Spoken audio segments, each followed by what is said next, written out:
El zumbido de mi laptop rompió el silencio de la mañana en Singapur. Eran las 9:15, el sol ya calentaba el asfalto 30 pisos más abajo, y yo estaba hundida hasta el cuello en informes trimestrales. La vida de una consultora financiera internacional. Glamour en la superficie, cafeína y hojas de cálculo en la realidad. En la pantalla, el rostro de mi madre, Eloísa, apareció. Radiante. Peligrosamente radiante. Era la clase de sonrisa que reservaba para dos situaciones, cuando quería algo que yo tenía, o cuando ya había hecho algo que sabía que me destrozaría. Noemí, hijita. Mi vida, qué bueno que contestas. Tenemos noticias maravillosas, canturreó, con esa voz melosa que siempre precedía a un desastre. Mi hermana menor, Dalia, apareció a su lado, con una sonrisa de oreja a oreja que hacía juego con la de mi madre. Mi padre, Genaro, completó el trío familiar, asomando la cabeza por detrás con esa expresión de bonachón culpable que había perfeccionado con los años. Mi estómago se encogió. Forcé una sonrisa. ¿Qué pasa, mamá? Se ven muy contentos. Estamos eufóricos, mi amor, continuó ella, aplaudiendo suavemente.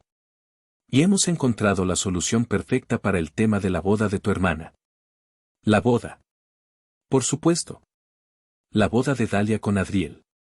Un evento que había pasado de ser una celebración familiar a convertirse en una producción de Hollywood de 2.5 millones de pesos que, obviamente, no podían pagar. Durante meses, cada llamada había sido un monólogo sobre flores importadas, banquetes de 5 tiempos y la urgencia de conseguir más lana. Mi lana. Ah, sí. ¿Qué solución?, pregunté, mi voz más seca de lo que pretendía. Mi padre tomó la palabra, con el tono de quien anuncia al ganador de la lotería. Vendimos tu departamento de la Roma Norte, hija.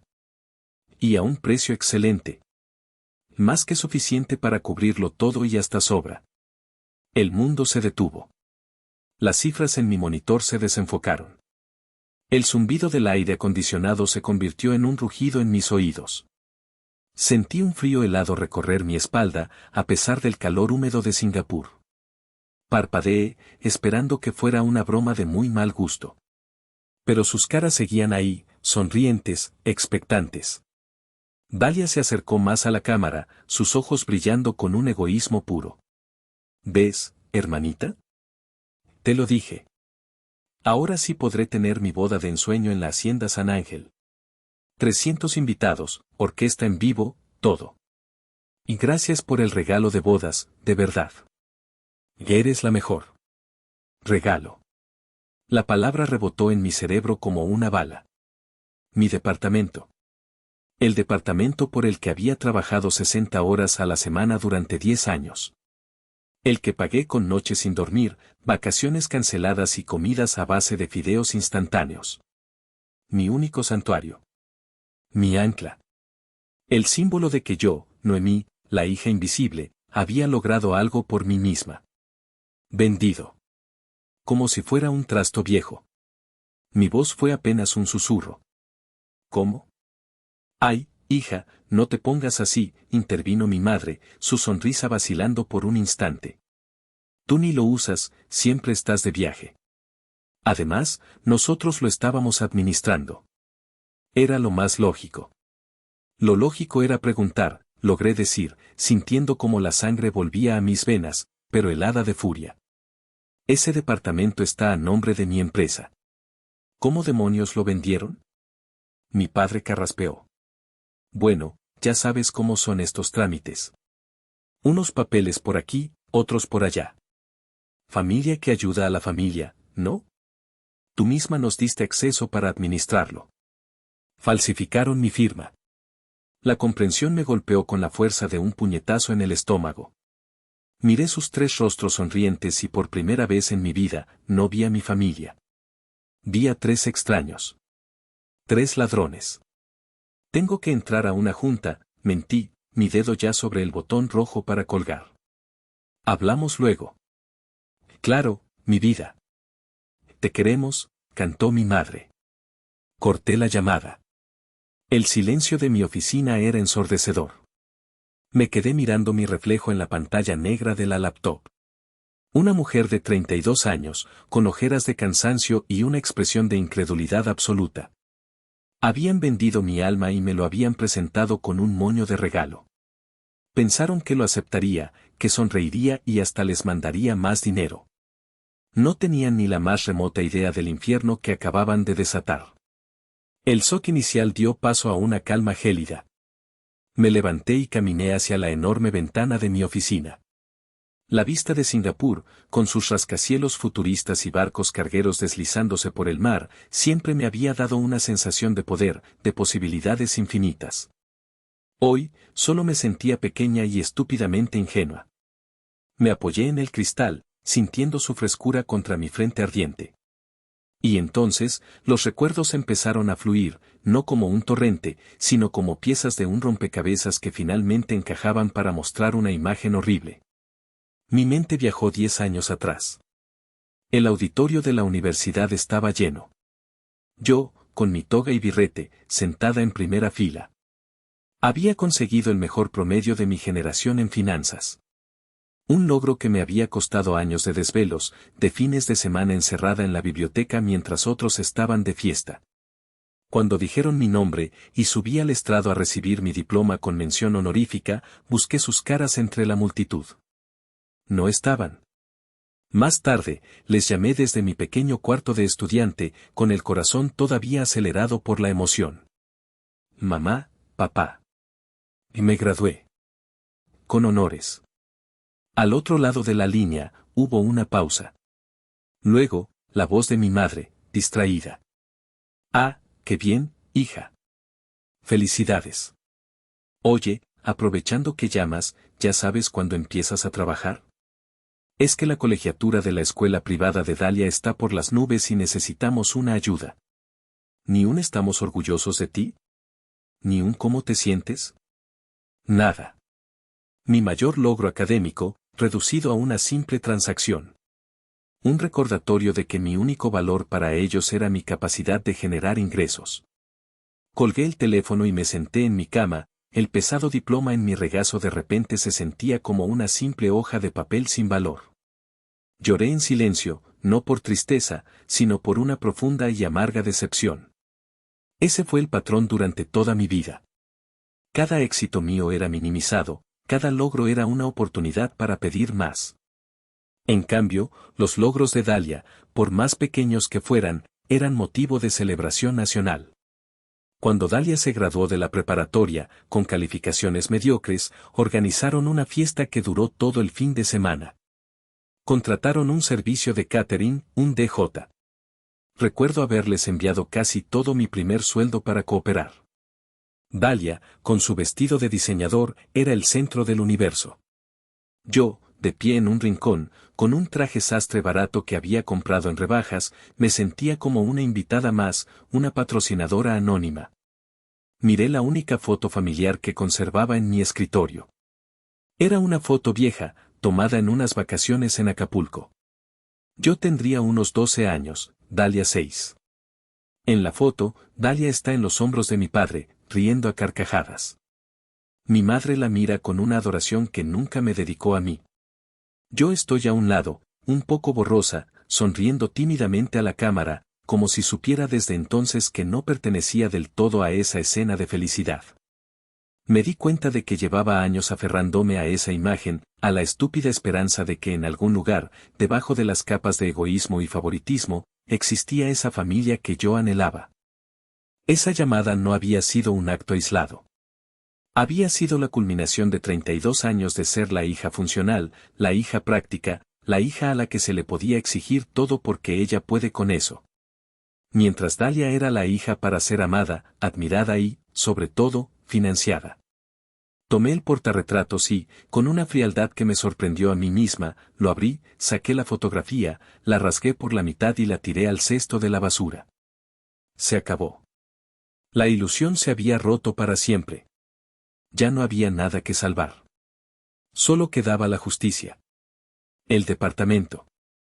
Mi departamento. No era un simple conjunto de ladrillos y cemento en la colonia Roma Norte. Era mi declaración de independencia. Era el monumento a una década de mi vida. Mientras mis pensamientos se arremolinaban, mi mente proyectaba escenas de esos 10 años como si fuera una película en cámara rápida. Me vi a mí misma a los 22 años, recién graduada, compartiendo un minúsculo apartamento en la colonia Doctores con otras 3 chicas. El olor a humedad y a comida recalentada era la banda sonora de mis noches. Dormía en un colchón en el suelo. Mi primera meta fue clara: un día, tendría mi propio espacio. Un lugar que oliera a limpio, a café recién hecho, a mí. Me vi trabajando en mi primer empleo como analista junior. Llegaba a la oficina antes que nadie y me iba cuando el personal de limpieza ya había pasado 2 veces. Mientras mis colegas salían a comer a restaurantes, yo comía en mi escritorio un sándwich que había preparado en casa. Cada peso que ahorraba era un ladrillo más para mi sueño. Los fines de semana, mientras Dalia publicaba fotos de sus viajes a Valle de Bravo o de sus compras en Antara, yo tomaba trabajos de contabilidad como freelance, con los ojos rojos por el cansancio, tecleando números hasta la madrugada. Recuerdo la conversación con el agente inmobiliario. Señorita, me dijo con un tono condescendiente, ¿está segura de que puede pagar un enganche en esta zona? Es muy cotizada. Le entregué el cheque con el 30% del valor del inmueble, un monto que había acumulado durante 5 años de una disciplina casi monástica. Su cara de sorpresa fue mi primera pequeña victoria. Firmar las escrituras fue uno de los días más felices de mi vida. Lloré al recibir las llaves. Esa noche, dormí en el suelo de mi departamento vacío, sin muebles, solo con una cobija, pero me sentía la reina del mundo. Era mío. Nadie me lo había regalado. Cada metro cuadrado estaba impregnado de mi esfuerzo. Durante los siguientes 5 años, lo fui amueblando poco a poco. Primero el refrigerador. Luego el sofá. La cama. Cada objeto era elegido con cuidado, pagado de contado. Odiaba las deudas. Mientras, las llamadas de mi familia nunca cesaban. Hija, la tarjeta de crédito está hasta el tope. Noemí, tu hermana necesita una nueva laptop para sus proyectos creativos. Nenita, el coche necesita llantas nuevas. Y yo, como una tonta, siempre cedía. Enviaba dinero, pensando que estaba comprando paz, que estaba cumpliendo con mi deber de hija. Qué equivocada estaba. Lo más irónico es que ellos apenas conocían mi departamento. Habían ido una sola vez, para la inauguración que organicé. Recuerdo los comentarios de mi madre: ay, está un poco pequeño, ¿no? Y los de Dalia: la decoración está como muy seria. Le falta vida. No vieron las paredes que yo misma pinté, ni el piso de madera que pulí con mis propias manos. Solo vieron un activo más, un recurso disponible. Y ahora, ese lugar, mi fortaleza, mi único logro tangible, había sido liquidado para financiar una fiesta. Una fiesta para celebrar la unión de mi hermana con un hombre cuya familia probablemente pagaría la boda entera sin pestañear. Pero no. Tenía que ser con mi dinero. Tenía que ser mi sacrificio el que alimentara el ego de Dalia. El dolor se transformó en una rabia helada y cortante. No era solo el dinero. Era la violación de mi espacio, de mi historia. Habían tomado 10 años de mi vida y los habían vendido al mejor postor sin mi permiso. Habían profanado mi templo para construir un altar a su egoísmo. Y por eso, iban a pagar. No solo con dinero. Iban a pagar con todo lo que daban por sentado. Había un secreto más. Una pieza final en el rompecabezas de mi estupidez y su traición. Una que, hasta ese momento, había considerado un acto de amor filial, pero que ahora se revelaba como el arma perfecta para mi contraataque. Hace 4 años, mi padre me llamó. Su voz, usualmente jactanciosa, sonaba tensa y apagada. Hija, las cosas no van bien en el trabajo, me confesó, algo completamente inusual en él. Los negocios están lentos, y estamos un poco atrasados con la hipoteca de la casa. El pánico me invadió. La casa en la colonia del Valle donde crecí. La única propiedad a su nombre. La idea de que mis padres, a sus 60 y tantos, pudieran perder su hogar, era insoportable. A pesar de todo, seguían siendo mis padres. No te preocupes, papá. Yo me encargo, le dije, sin dudarlo. Pero no quería que se sintieran como un caso de caridad.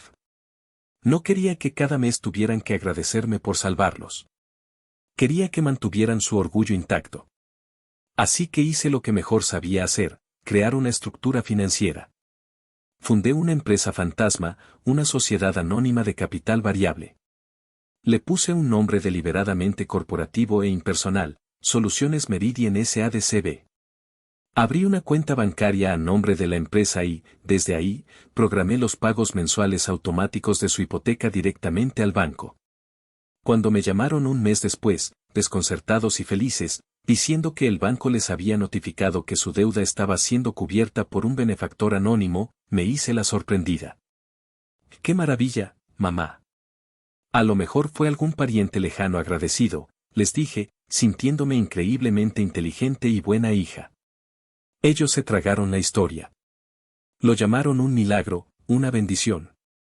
Nunca volvieron a mencionar problemas de dinero. Durante 4 años, cada mes, Soluciones Meridian pagó puntualmente su hipoteca. Pagó los seguros de la casa.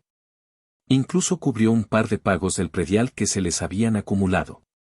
Era mi red de seguridad secreta para ellos. Una soga invisible que los mantenía a flote.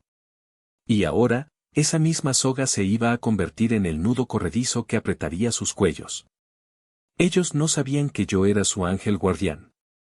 No sabían que la misma hija a la que acababan de robar era la que les permitía dormir tranquilos en su propia casa. Creían que el universo les debía algo, que su suerte era una consecuencia natural de ser quienes eran. La ironía era tan amarga que casi me hizo reír. Se sentían tan listos, tan astutos por haber vendido mi departamento a mis espaldas. Pero en su arrogancia, habían olvidado la primera regla de los negocios, una que yo había aprendido a la mala: nunca, jamás, subestimes a tu contraparte. Y ellos no solo me habían subestimado. Me habían borrado de la ecuación.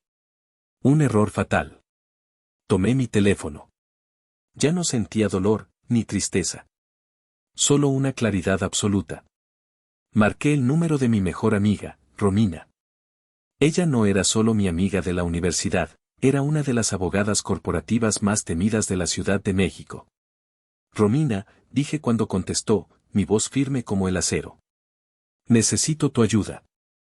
Mi familia acaba de declararme la guerra. Y vamos a asegurarnos de que la pierdan de una forma espectacular. La voz de Romina al otro lado de la línea era como un ancla en medio de mi tormenta. ¿Noemí? ¿Qué pasa? Son las 10 de la noche aquí. ¿Estás bien?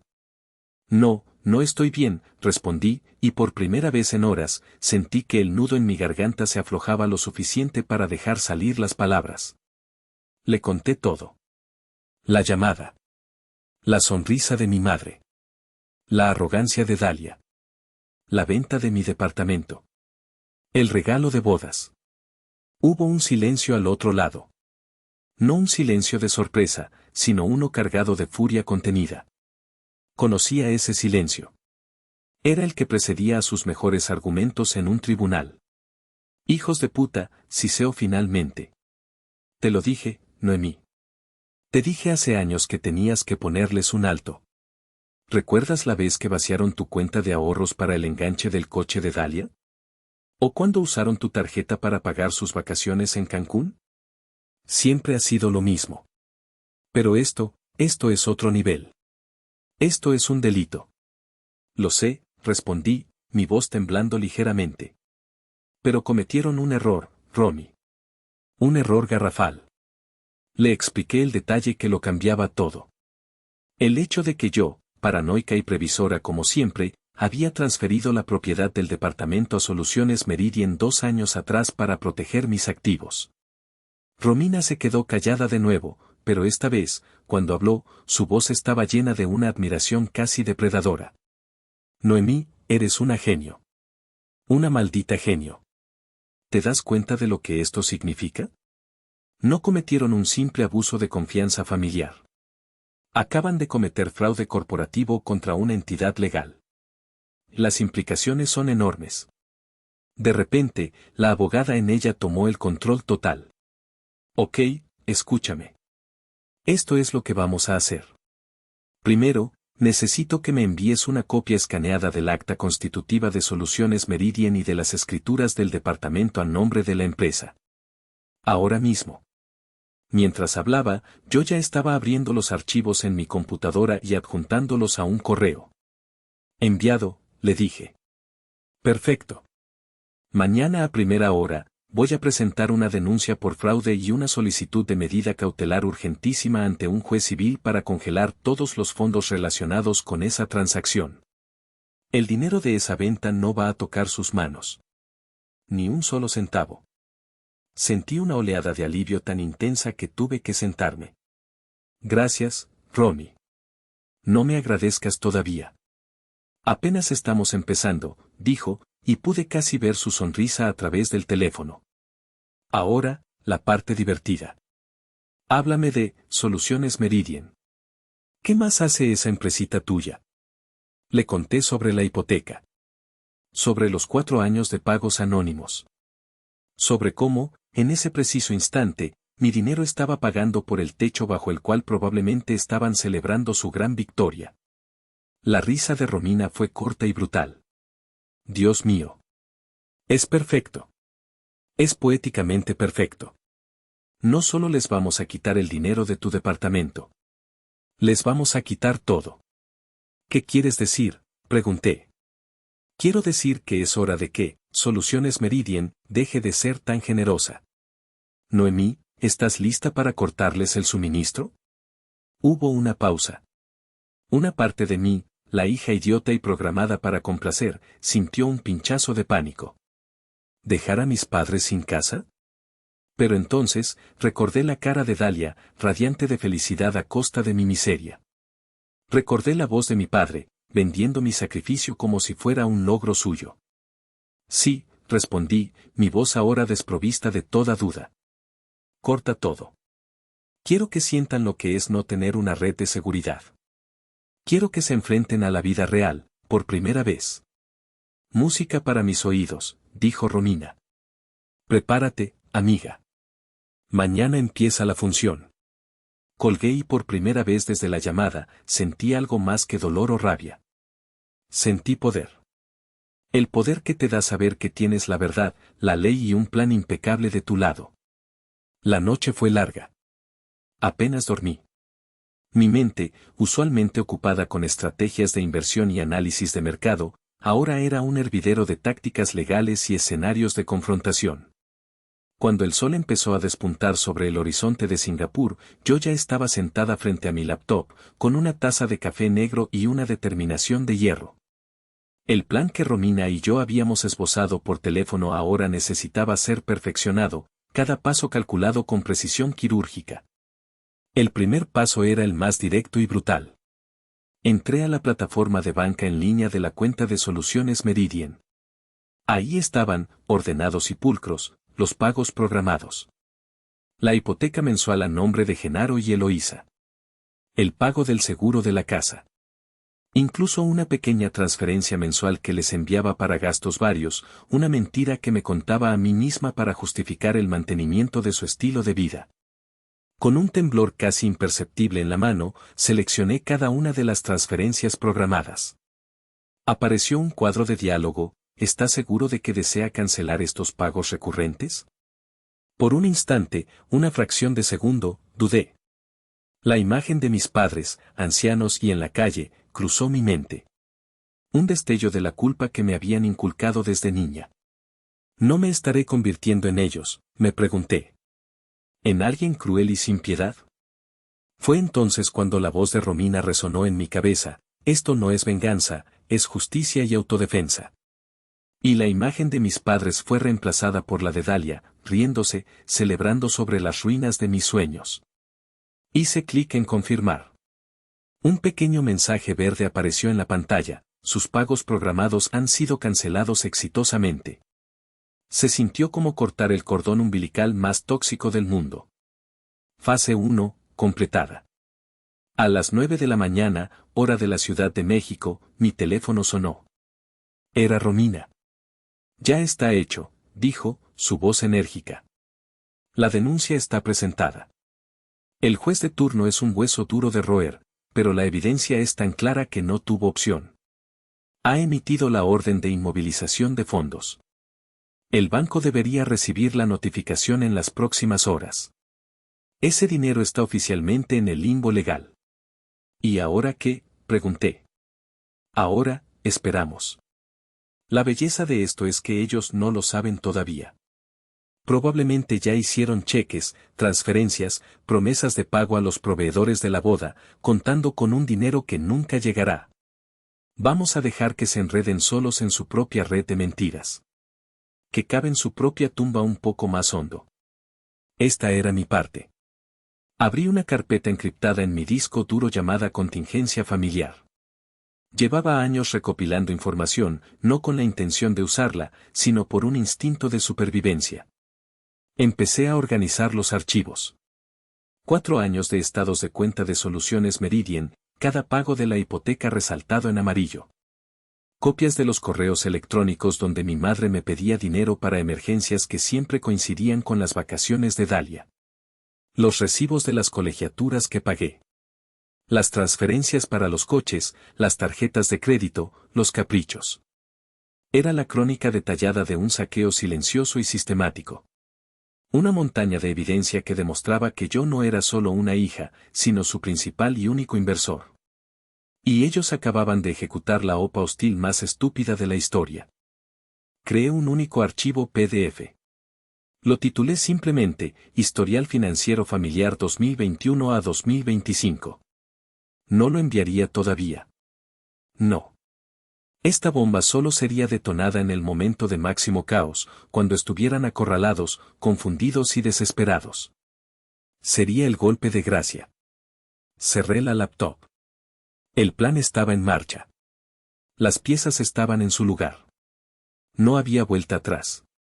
Me sentía extrañamente en paz. La hija buena y complaciente había muerto esa mañana. En su lugar, había nacido una estratega. Y estaba lista para la guerra. Pasaron 2 días. 2 días de un silencio tenso y antinatural. No hubo llamadas, ni mensajes. Sabía que era la calma antes de la tormenta. Probablemente estaban demasiado ocupados gastando el dinero que creían tener, firmando contratos, eligiendo el color de los manteles para la boda del siglo. La primera señal de que el plan estaba funcionando llegó en forma de un correo electrónico. El remitente era eventos@haciendasanjavier.com. El asunto, urgente, depósito boda Dalia y Adriel. Lo abrí con una curiosidad casi clínica. Estimada Noemí. Le escribimos porque la señorita Dalia nos proporcionó su contacto como referencia financiera familiar. Le informamos que el cheque que nos entregaron sus padres para el depósito de la renta de la hacienda ha sido devuelto por el banco por fondos insuficientes. Necesitamos que se liquide el 50% del total a más tardar en 48 horas para poder mantener bloqueada la fecha. De lo contrario, lamentablemente tendremos que liberarla para otros clientes en lista de espera. Atentamente, Gerencia de Eventos, Hacienda San Javier. Sonreí. La primera ficha de dominó acababa de caer. Reenvié el correo a Romina con una sola palabra, empezamos. Esa misma tarde, el grupo de chat familiar de WhatsApp, que yo tenía silenciado desde hacía meses, empezó a vibrar sin control. Decidí abrirlo. Era como asomarse a una jaula de monos en pánico. Dalia, mamá.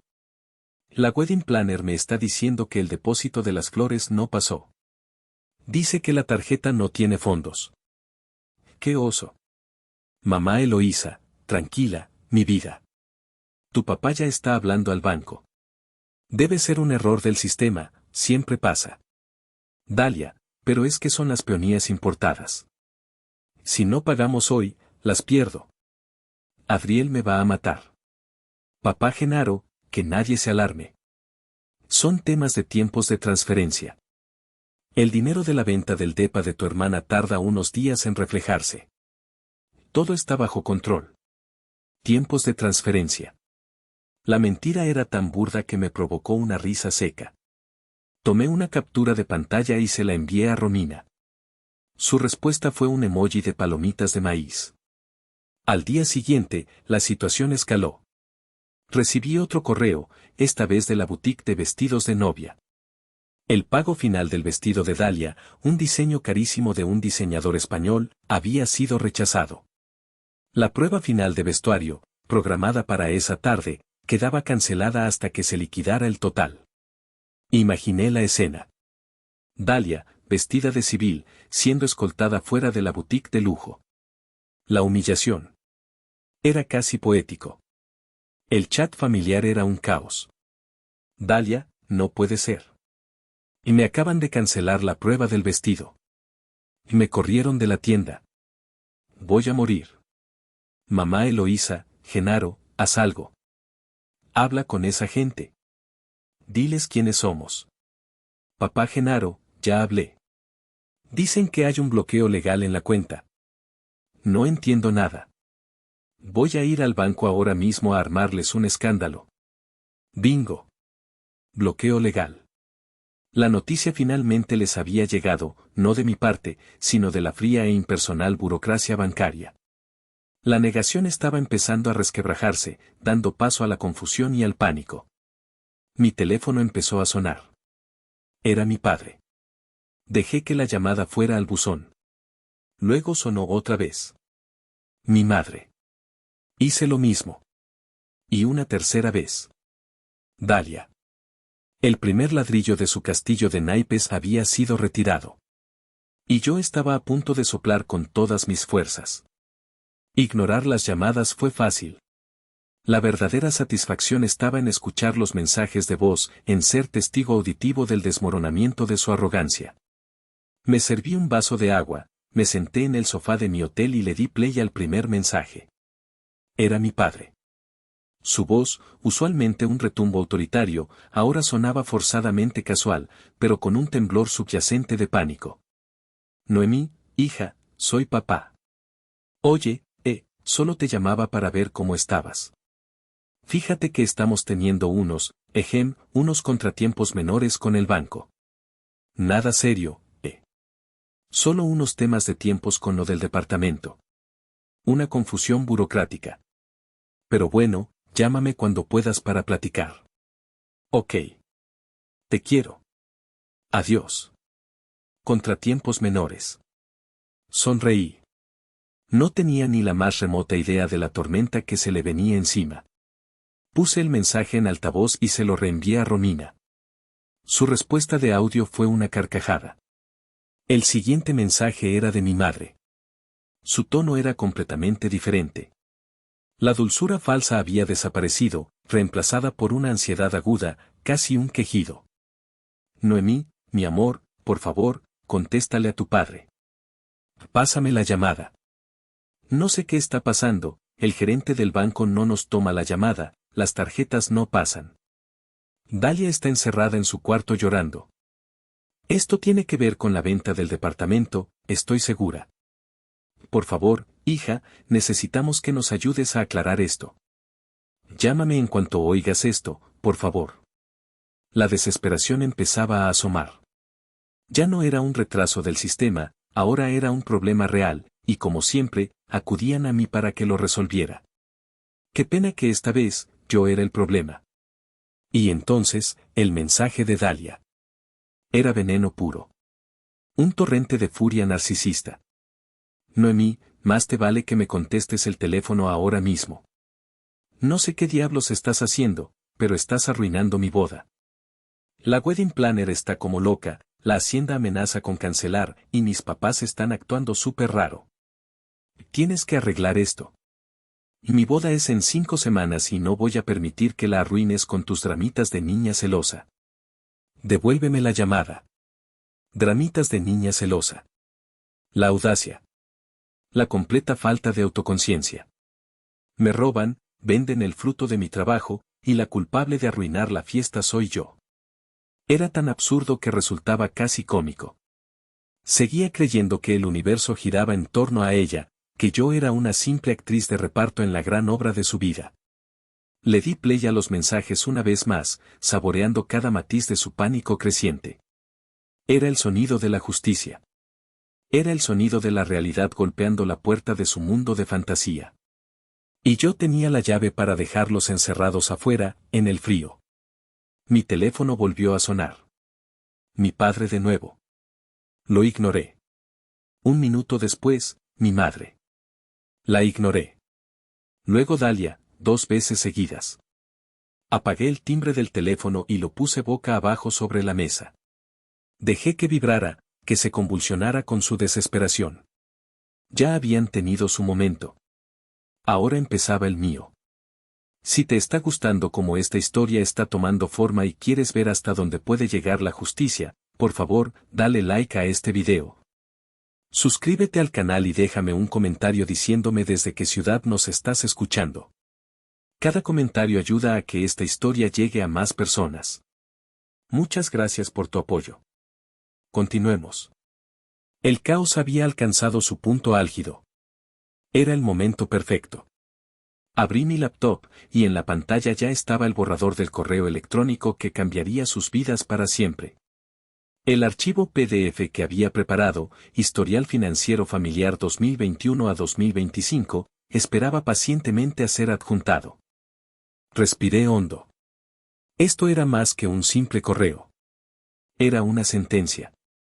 Era el acta de defunción de la relación que una vez tuvimos. No había vuelta atrás.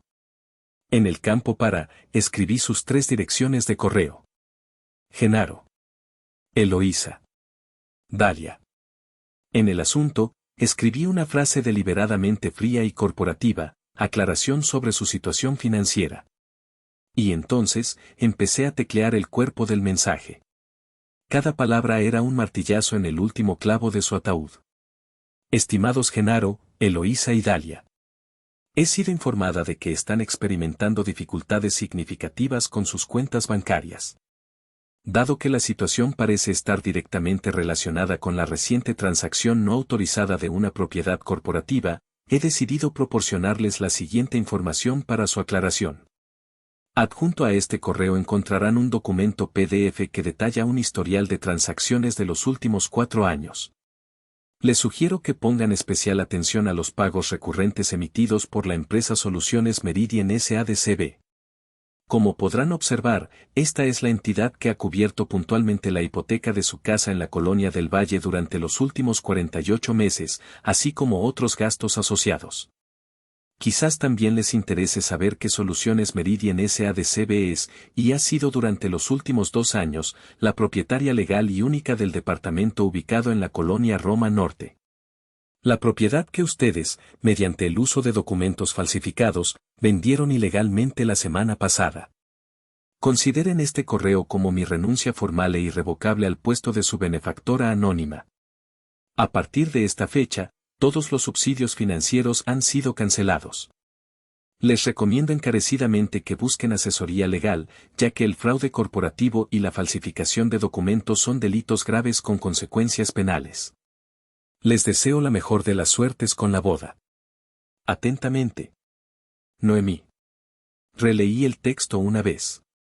Era frío, impersonal, brutal. Perfecto. Adjunté el archivo PDF. Mi dedo se detuvo sobre el botón enviar. Por un último y fugaz instante, pensé en ellos. No en los monstruos egoístas de los últimos días, sino en los padres que una vez me leyeron cuentos, en la hermana pequeña con la que una vez jugué.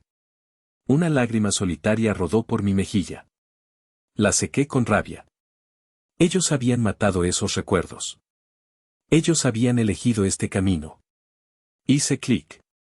El correo se fue. La bomba había sido enviada. Me recosté en mi silla y esperé el sonido de la explosión. La hora que siguió al envío del correo fue la más larga de mi vida. El silencio era absoluto.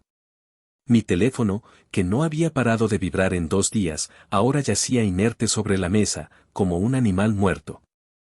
Era un silencio antinatural, cargado de una tensión casi eléctrica. Me imaginé la escena en la casa de la del Valle. Los 3, probablemente juntos, abriendo el correo. El clic. La lectura. El momento de incredulidad, seguido por el horror puro al abrir el PDF y ver página tras página de pruebas irrefutables. sus nombres, mis pagos, las fechas. La verdad, cruda y documentada. No tenía que imaginarlo por mucho tiempo. El primer sonido no fue una llamada, sino la notificación de un nuevo mensaje de voz. Era de mi madre. Su número apareció en la pantalla, pero no lo reconocí de inmediato, porque nunca lo había visto asociado a una notificación de buzón de voz.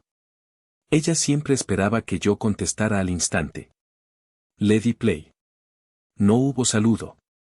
Solo el sonido de una respiración entrecortada, casi un sollozo ahogado. Y luego, su voz, rota en un susurro apenas audible. Noemí, hija. Leímos tu correo. Todo este tiempo, el dinero, la casa, eras tú. Oh, Dios mío, Noemí, ¿qué hemos hecho? ¿Qué hemos hecho, por el amor de Dios? Por favor, llámanos, tenemos que arreglar esto, por favor, mi vida. El mensaje se cortó. No había ira en su voz. Solo un abismo de shock y remordimiento. El sonido de alguien cuya realidad entera acababa de hacerse añicos. Por un momento, sentí un pinchazo de lástima.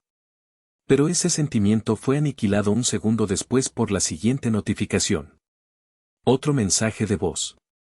Esta vez, de Dalia. Si el mensaje de mi madre fue un susurro desde el fondo de un pozo, el de Dalia fue una explosión nuclear. No era un llanto. Era un grito. Un alarido de furia tan primario y lleno de odio que tuve que alejar el teléfono de mi oído. Eres una maldita víbora psicópata. ¿Me oyes? Una perra manipuladora. Así que esto era. Controlándonos como tus putos títeres todo este tiempo. Haciéndote la víctima, la pobrecita Noemí que trabaja tanto, mientras nos tenías agarrados por el cuello.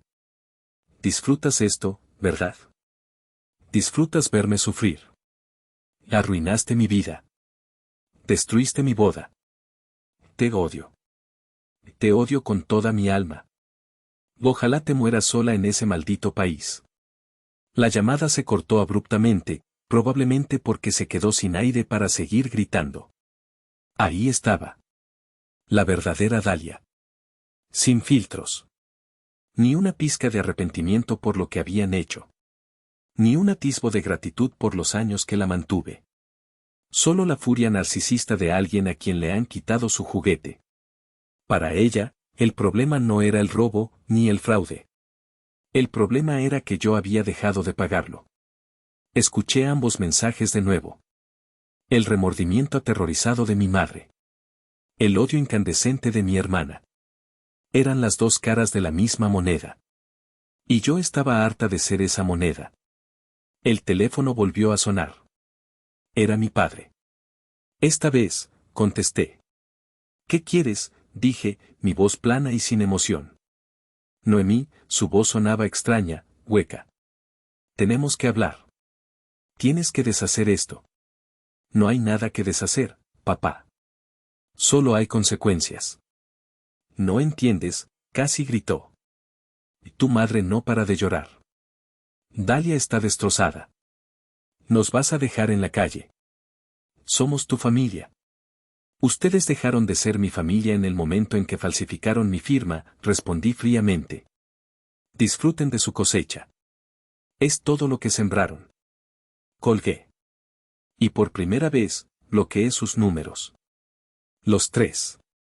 Se acabó la comunicación. A partir de ahora, solo hablarían con mi abogada. Pensé que el drama se quedaría confinado a las paredes de su casa. Qué equivocada estaba. Dalia, en su desesperación y su completa incapacidad para aceptar la derrota, decidió llevar la guerra al único campo de batalla que conocía, las redes sociales. A la mañana siguiente, me desperté con un mensaje de Romina. Era un enlace a una publicación de Instagram. Prepárate, decía su mensaje. Hice clic. Era el perfil de Dalia. Había publicado una serie de 10 fotos, una galería de lágrimas y victimismo. La primera era una selfie de ella, con los ojos hinchados y rojos, el rímel corrido. Las siguientes eran fotos felices de ella con nuestros padres, con Adriel, fotos de su prueba de vestido. Y el texto era una obra maestra de la manipulación. Con el corazón roto, tengo que anunciar que mi boda con Adriel ha sido cancelada. No por falta de amor, sino por la crueldad y la manipulación de mi propia hermana, Noemí.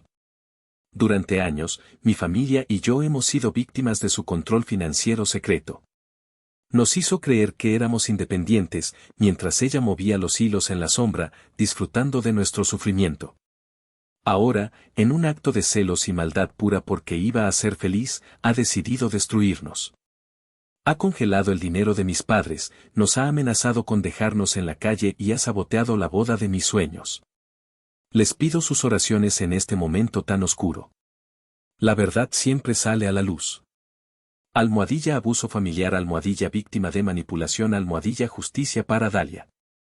Me quedé mirando la pantalla, atónita. La audacia. La capacidad de torcer la realidad hasta convertirla en un nudo irreconocible. Se pintó a sí misma como la víctima y a mí como la villana de una telenovela. Los primeros comentarios eran de sus amigas, las Flying Monkeys, qué horror, Dalí. No puedo creerlo. Estamos contigo. Tu hermana es un monstruo. Mucha fuerza. Pero entonces, algo empezó a cambiar. La historia era demasiado jugosa, demasiado dramática para quedarse en su círculo. Alguien hizo una captura de pantalla y la publicó en Twitter. De ahí, saltó a los foros de chismes y a las páginas de noticias de espectáculos. Y con la viralización, llegó el escrutinio. La gente empezó a hacer preguntas. ¿Control financiero secreto? O sea que les daba dinero y ahora se queja de que ya no. ¿Cómo que saboteó la boda? ¿No fue que tus papás vendieron su departamento para pagarla? El punto de inflexión llegó cuando un reportero de chismes con muchos seguidores contactó a uno de los proveedores de la boda. La florista, furiosa por no haber cobrado, lo soltó todo. Nos pagaron con cheques sin fondos. Y nos enteramos de que el dinero venía de la venta ilegal de una propiedad de la hermana. Son unos estafadores. La narrativa cambió de pobre novia víctima a familia de defraudadores. Almohadilla Lady Fraude nupcial se convirtió en trending topic. Pero el golpe final, el que selló su destino, vino de la fuente más inesperada. Adriel, su prometido, rompió su silencio. No lo hizo con un post dramático, sino con un comunicado oficial emitido por los abogados de su familia. La familia de la Torre lamenta informar la disolución del compromiso matrimonial entre Adriel de la Torre y la señorita Dalia. Esta decisión se ha tomado tras descubrir evidencia irrefutable de actividades financieras fraudulentas por parte de la familia de la señorita Dalia, las cuales son incompatibles con los valores y la integridad de nuestra familia. No haremos más comentarios al respecto. Fue una ejecución pública. Fría, corporativa y devastadora. No solo cancelaba la boda, sino que los marcaba públicamente como defraudadores. El colapso de Dalia fue espectacular. Borró su post original y su cuenta de Instagram se volvió privada. Pero ya era demasiado tarde. Las capturas de pantalla estaban por todo Internet. Su reputación, y la de mi familia, estaba hecha cenizas. Y yo lo observé todo desde la distancia, con una mezcla de horror y una sombría satisfacción. No era la venganza que había planeado. Era algo mucho más grande, un monstruo que ellos mismos habían creado y alimentado. Y ahora, los estaba devorando vivos. La humillación pública fue solo el principio de su caída libre. Cuando crees que has tocado fondo, la realidad siempre encuentra una manera de demostrarte que el pozo es más hondo. Romina me llamó 2 días después del comunicado de la familia de Adriel. Su voz sonaba seria. Noemí, tengo noticias. Hablé con un contacto que tengo en el banco. El gerente de la sucursal de tus padres, un tal Quintanilla, está muy preocupado. Al parecer, la cosa es peor de lo que pensábamos. ¿Peor cómo?, pregunté, aunque una parte de mí no quería saberlo. Genaro. Tu padre. Resulta que fue despedido de su trabajo de consultor independiente hace más de 1 año. Nunca se lo dijo a nadie. Ni a tu madre. Ha estado viviendo de sus ahorros y de lo que tú le mandabas. El aire se me escapó de los pulmones. Un año.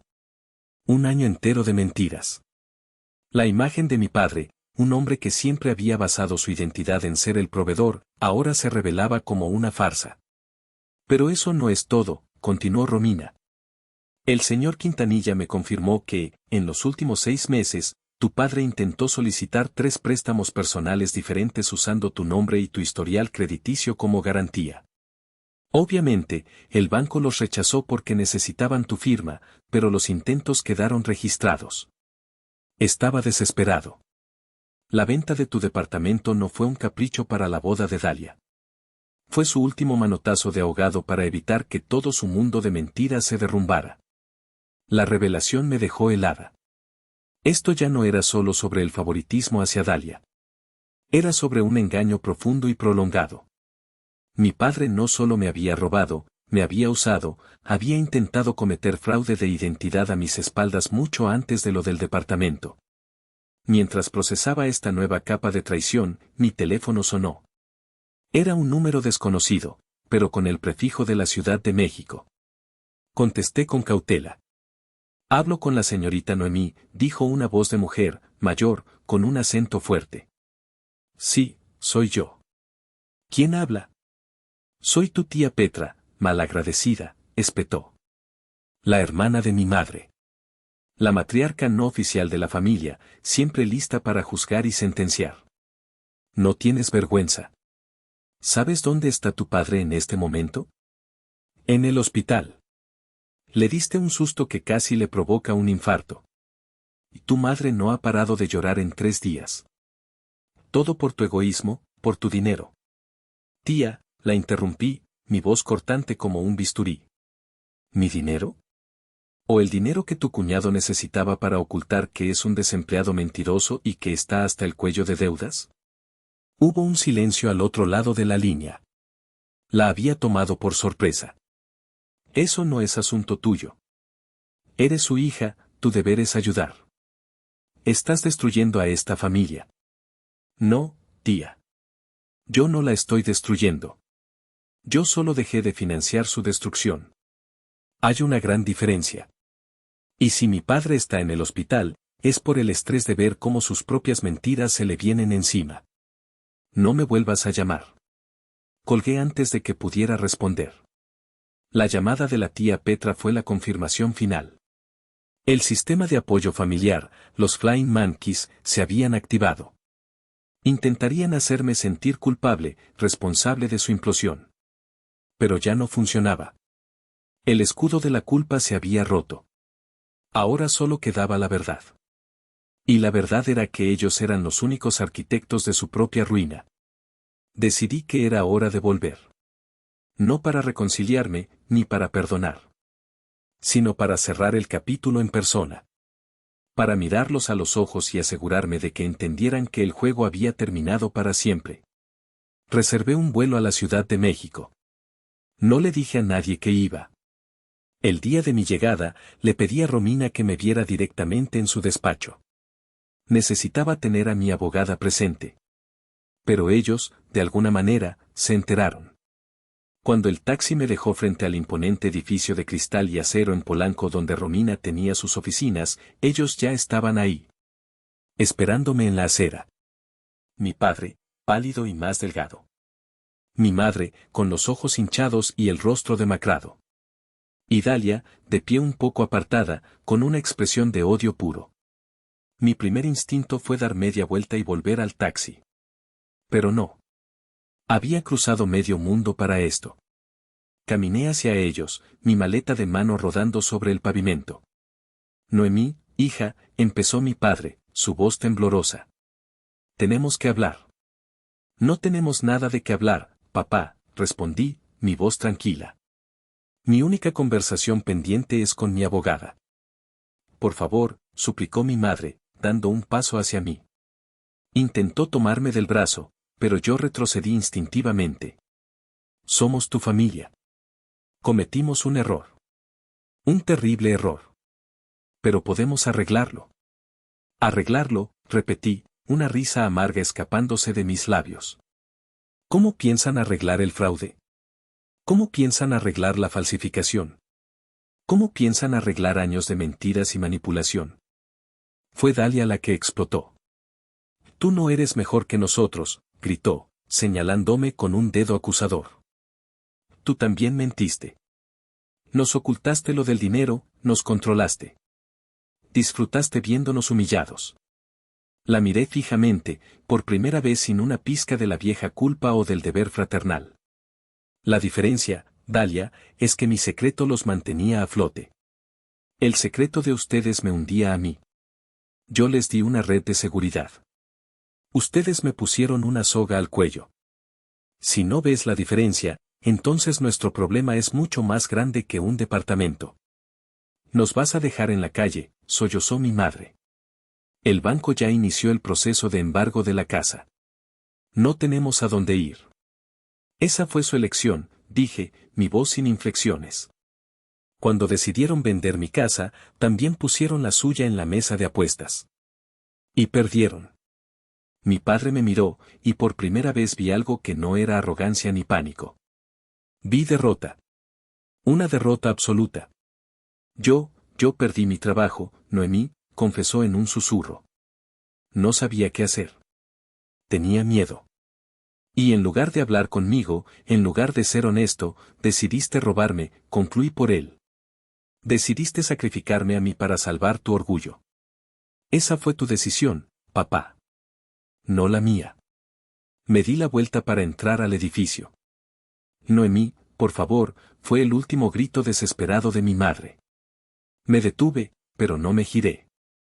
Me tomó 10 años construir mi hogar. A ustedes les tomó un día destruirlo. Yo protegí el hogar de ustedes por 4 años. Ustedes mismos lo quemaron. Ya no somos familia. Solo somos un mal recuerdo. Entré al vestíbulo sin mirar atrás, el sonido de sus sollozos perdiéndose detrás de las puertas de cristal. El proceso legal fue largo y feo, pero con la montaña de evidencia que teníamos, el resultado era inevitable. Mis padres fueron declarados culpables de fraude. Dada su edad y su situación, el juez les dio una sentencia suspendida y libertad condicional, pero con una orden de restitución total por el valor del departamento. Una deuda que sabía que me pagarían por el resto de sus vidas. Perdieron la casa de la del Valle, por supuesto. Se fueron a vivir con mi tía Petra, bajo un techo de caridad y reproches constantes. Dalia, sin Adriel y sin reputación, tuvo que conseguir su primer trabajo real a los 26 años, como recepcionista en un consultorio dental. Yo recuperé mi departamento. La primera vez que entré después de todo, me sentí como una extraña. Las paredes parecían guardar el eco de la traición. Mis libros, mis muebles, todo me recordaba el sueño que me habían arrebatado. Ya no era mi santuario. Estaba manchado. Lo puse en venta al día siguiente. Se vendió en una semana. Un mes después, estaba sentada en la sala de espera de la Terminal 2 del Aeropuerto Internacional de la Ciudad de México. En mi mano, un boleto de avión solo de ida. El destino no importaba. Lo único que importaba era que era hacia adelante. Mi teléfono sonó. Un número desconocido. Ignoré la llamada. Borré sus números, los de mis tíos, los de todos los que me llamaron para decirme que la familia es primero. Saqué de mi cartera la última reliquia de mi vida anterior, la vieja foto de Acapulco que había guardado a pesar de todo. La miré por última vez, la niña sonriente en los hombros de su padre, la madre amorosa, la hermana pequeña que parecía inocente. Una familia perfecta. Una mentira perfecta. Caminé hacia el bote de basura más cercano y, sin dudarlo, la dejé caer. Perdí a mi familia. Perdí el hogar que construí con tanto esfuerzo.